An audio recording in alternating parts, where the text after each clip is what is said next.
Okay, here we go. I guess I'm not sure exactly where to start this morning, but it's going to break in the news here. My local county paper has, of course, it's been released that the prosecutor in my in my county has finished reviewing the report. So I'll kind of back up a little bit. This tape is in regards to the extortion plot, which kind of got to the end of where it was going to be, and the detective turned it over to the prosecutor. The prosecutor then reviewed it, 300 and some pages, determined who the principals were. Kind of to back up, obviously, once this whole thing was put in motion, I made the claim that there was an extortion plot. Everybody said that was a lie. I said that that was the reason for, constructing the email, the ridiculous email, which was ridiculous on its face, and sending it out in the way that I did.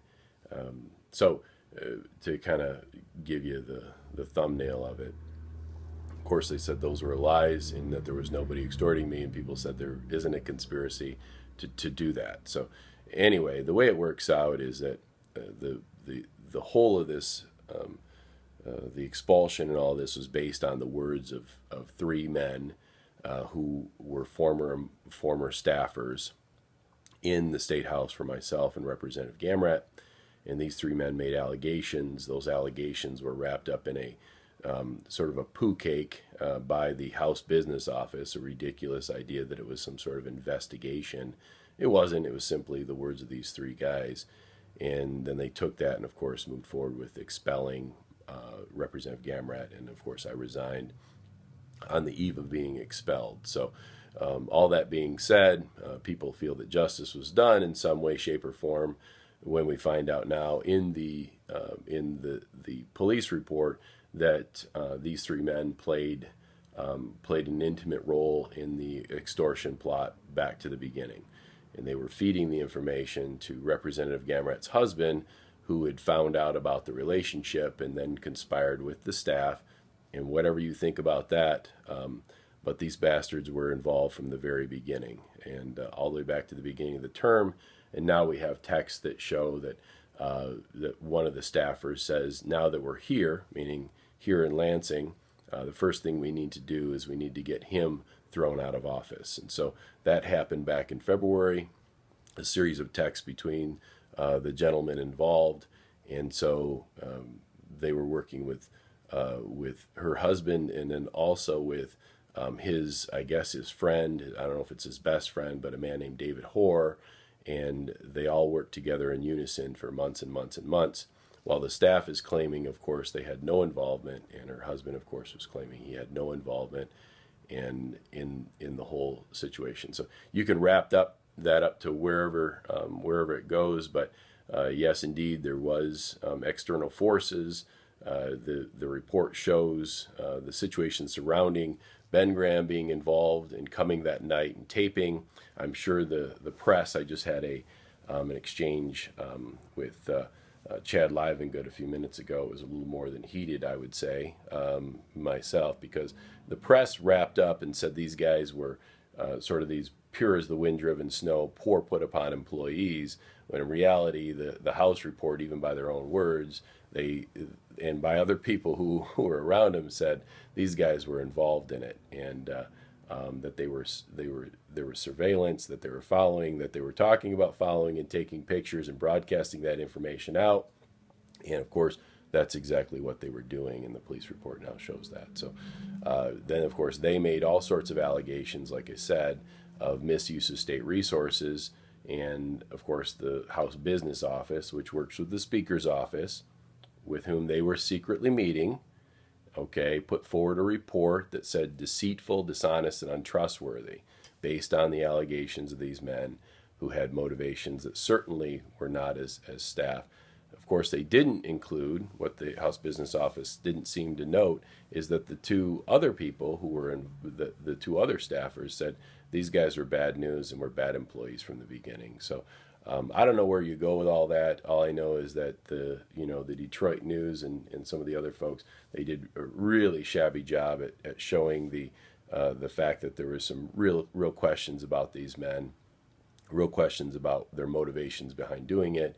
Of course, now you find out. And I guess it's okay. I mean, obviously, to act in this way, I don't see how that's the case. But where you have staff who then is working behind the scenes with with the spouse of the person that they're supposed to be assisting, and then obviously gathering whatever information they can to further the resignations of two sitting state representatives, while the same staff is meeting secretly with the political adversaries of those two sitting state representatives. So you can wrap all that up, but most reporters are not investigative reporters; they're bloggers, and they certainly didn't show the other side of this. They obviously just wanted to vilify me, and it fit their narrative, their paradigm, and wanted to say that these guys were credible sources.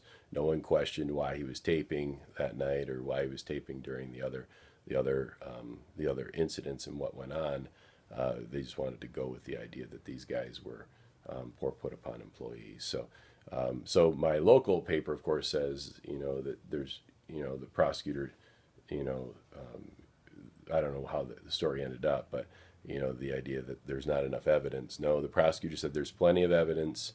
It certainly shows that her husband and his friend were involved in it, multiple felonies in that regard, but he's using his prosecutorial discretion and not charging them because he thinks it's better for both families involved. So you can decide how that kind of fits inside there, but I'll just have to defer to his judgment in that regard. But I think the more important story in all of this is the fact that the staff was involved, and they're the same staff that made the allegations of the misuse of state resources that was smeared around the globe, and obviously has done a hell of a job to destroy myself and my business, making the accusations sound like there was some sort of criminal charges that happened, when in reality it was just the words of these men who set out and conspired in the beginning to remove us both from office. So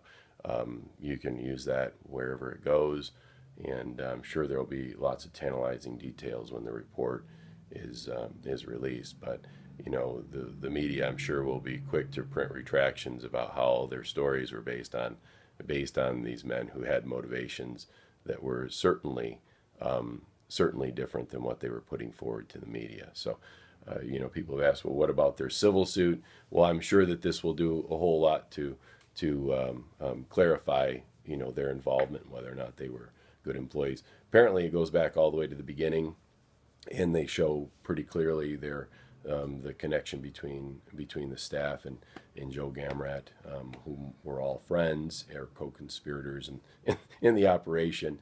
And it shows sort of the way that all played out. I know Allard and Graham, of course, are moving forward with their their lawsuit, and I think they're also working to try and get some sort of settlement with the House of Representatives. I assume if they were taping me, they were taping everybody, even in their secret meetings with the leadership. So I would suspect the leadership will be quick to try and shut that down with some sort of a secret settlement with taxpayer resources.